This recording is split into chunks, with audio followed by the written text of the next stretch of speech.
En estos días se conoció de que el Papa Francisco cambió una ley clave para criminalizar los abusos sexuales cometidos por sacerdotes. Un tema que aquí en la provincia ya hemos hablado, que ya sabemos, tenemos el caso Ilarrás, casos en Lucas González, casos en Gualeguaychú, ¿no? Y es por eso que estamos en contacto hoy con Sebastián Cuatromo y Silvia Piceda, forman parte de la Asociación Adultos por los Derechos de la Infancia, a quien les damos los muy buenos mediodías. Sebastián, Silvia, aquí en piso, Walter, Jessica, los saludamos, ¿cómo andan?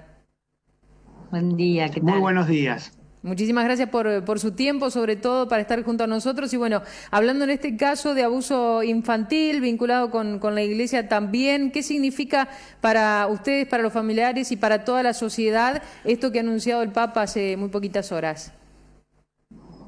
Bueno, en nuestro caso, como asociación de sobrevivientes, adultos y adultas del delito de abuso sexual, y como adultas y adultos protectores y protectoras de niñas y niños víctimas en el presente, y en el mío en particular, como sobreviviente del delito de abuso sexual dentro del ámbito confesional católico, que padecí este delito a los 13 años en el Colegio Marianista de la Ciudad de Buenos Aires, donde asistía como alumno, y donde en ese contexto mi abusador fue un hermano marianista y docente de este colegio llamado Fernando Picciocchi, a quien más de 20 años después logré llevar una instancia de juicio oral y público, en la que terminó siendo juzgado y condenado por este delito a 12 años de cárcel. Desde este lugar, este tipo de gestos y de medidas los vemos como algo positivo, lo vemos como algo esperanzador, lo vemos fundamentalmente como el formidable avance de nuestras luchas, de las luchas que venimos llevando adelante las víctimas y de cómo nuestras luchas, nuestros testimonios en la opinión pública van generando condiciones para que en este caso, desde las jerarquías católicas, sientan que no tienen otro margen más que tratar de responder a esta situación que generamos las víctimas con el formidable avance de nuestras luchas. Y al mismo tiempo también decir, desde un espíritu crítico, que una cosa son los anuncios y los gestos, y después otra muy distinta es el gran trecho hacia su verdadera aplicación y hacia la verdadera transformación de esas prácticas tan nefastas que se han seguido durante tanto tiempo. Sebastián, bueno, como usted decía, usted fue víctima sobreviviente y en el caso de Silvia, su hija también, ¿no? Sí, no, pero en el caso mío yo soy una mamá protectora. El caso, yo salí a proteger a mi hija de un progenitor abusador, como es la mayoría de las veces el abuso infantil contra la infancia, que en verdad lo vemos, que se da dentro de las familias y si no, dentro de las personas que los niños y las niñas conocen, tienen confianza, quieren, como es en el caso, ahí entran los curas, los docentes, los médicos, las cuidadoras, los vecinos, los amigos. Pensemos que la mayoría de los casos, los niños y niñas son abusados por personas de su confianza, por personas a los que quieren y a los que de los que confían. Eso es lo terrible del abuso sexual y por eso nosotros decimos que para cuidar a un niño hace falta una aldea. Por eso es importante que toda la sociedad adulta sepa que los adultos muchas veces somos un riesgo para los niños, niñas y adolescentes, y que es importante una aldea adulta activa, protegiendo a los niños y estando atentos y atentas para tratar de que en verdad lo que nos pasó a nosotros en nuestras infancias no le suceda nuevamente a ningún niño ni niña nunca más. Sebastián, Silvia, ¿cómo les va? Walter los saluda, gracias por su tiempo, gracias por estar del otro lado y gracias también por esto que ustedes están haciendo, ¿no? Recorriendo distintos lugares, si ustedes me van a corregir, ¿no? Pero creo que se encuentran en la provincia de Córdoba, están realizando, bueno, esta movida podríamos decir, pero concientización sobre todo, esta charla, a ver, en distintos lugares, ¿no? Medianamente como se pueda porque estamos en tiempo de pandemia, sabemos todo, pero es importante saber a quiénes está dirigida todo esto. Bueno, nosotros estamos en la ciudad de Buenos Aires, pero desde hace años recorremos el país de punta a punta, realmente tenemos un trabajo colectivo profundamente federal, hemos estado en muchísimas ocasiones en distintos lugares de la provincia de Entre Ríos, donde hay tantas luchadoras y luchadores de nuestra causa, y entre otras cosas básicas lo que hacemos desde hace años es brindar nuestros testimonios a la comunidad,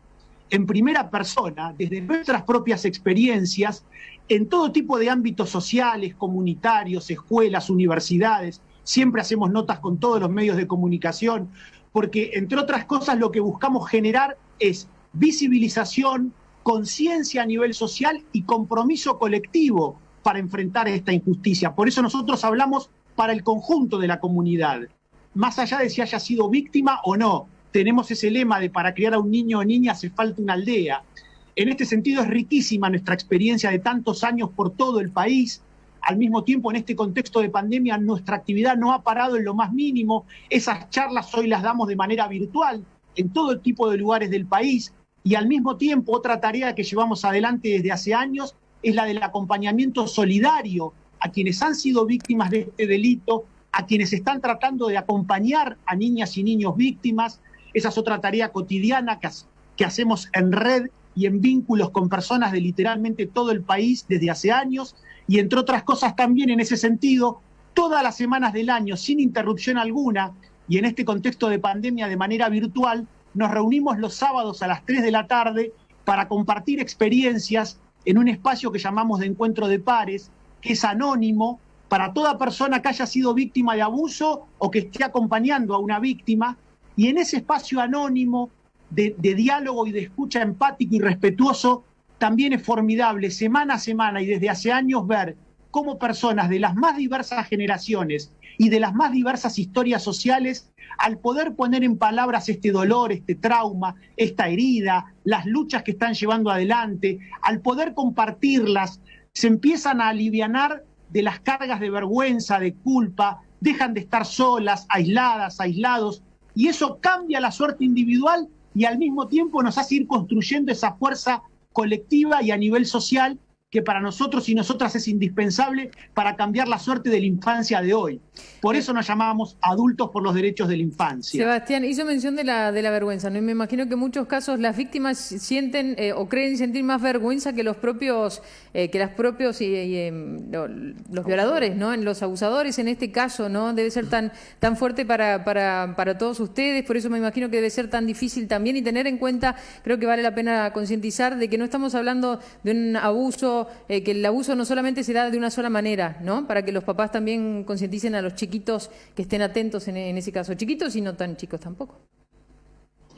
Totalmente. Y lo importante acá, lo que hay que saber, es que en verdad el abuso sexual contra la infancia es la intromisión de la sexualidad adulta en la vida de un niño, niña o adolescente. Esto es importante entenderlo, porque no hace falta ni tocar a un niño para estar abusándolo. O sea, significa que hay una sexualidad adulta que el niño no tiene ni edad para entender, ni comprender, ni un vínculo con esa persona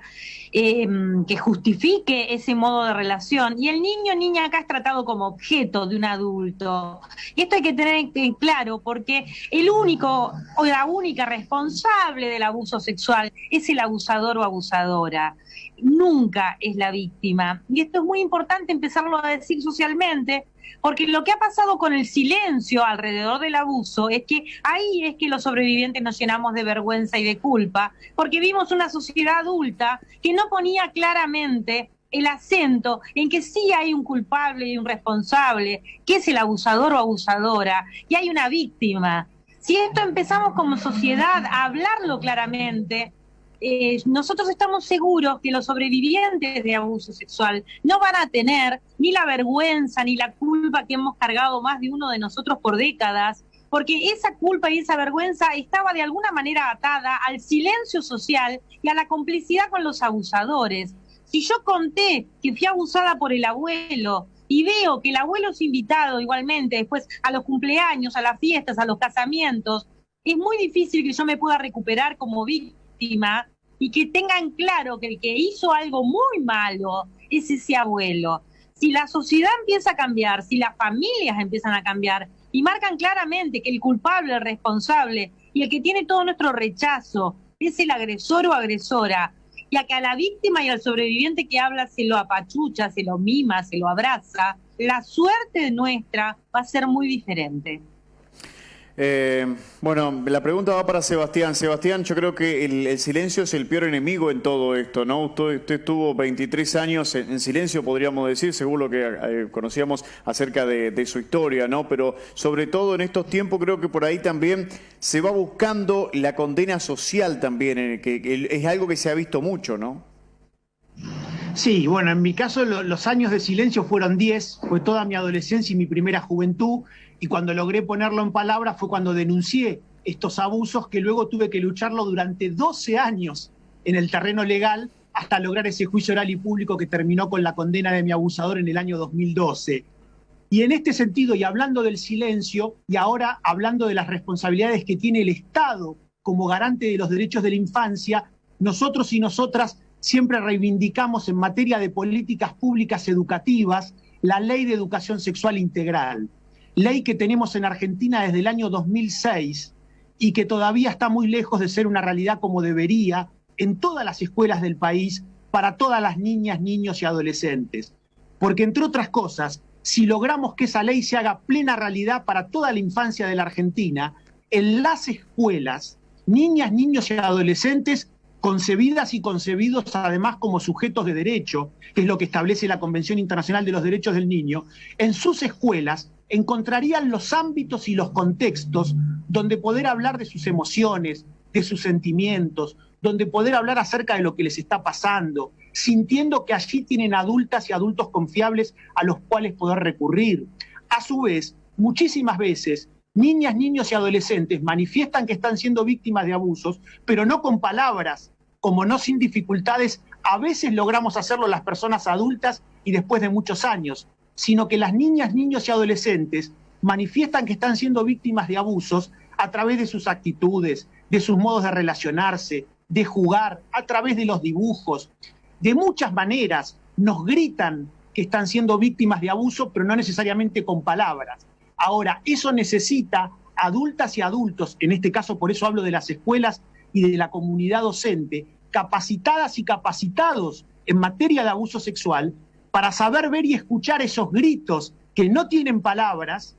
pero para saber decodificarlos, porque de acuerdo a cada edad y a cada etapa evolutiva, las niñas, niños y adolescentes manifiestan signos y síntomas físicos y de conducta acerca de que están siendo víctimas de abusos. Por eso, entre otras cosas, esa es una responsabilidad colectiva y en este caso una responsabilidad muy clara del Estado como garante de los derechos de la infancia, generar en las escuelas, a través de una política pública como la Ley de Educación Sexual Integral, esas condiciones y esos contextos de protección para la infancia del presente, y esa es una formidable manera justamente de contribuir colectivamente a terminar con estas condiciones de silencio que tanto daño y tanto sufrimiento le ocasionan a la infancia víctima de este delito. Sebastián, Silvia, le volvemos a agradecer el tiempo, sobre todo el contacto, y seguiremos de la misma manera también en contacto con ustedes para más adelante seguir y conocer más de este tema, que hay muchísimo por hablar seguramente. Muchísimas gracias. Muchísimas gracias, siempre a disposición.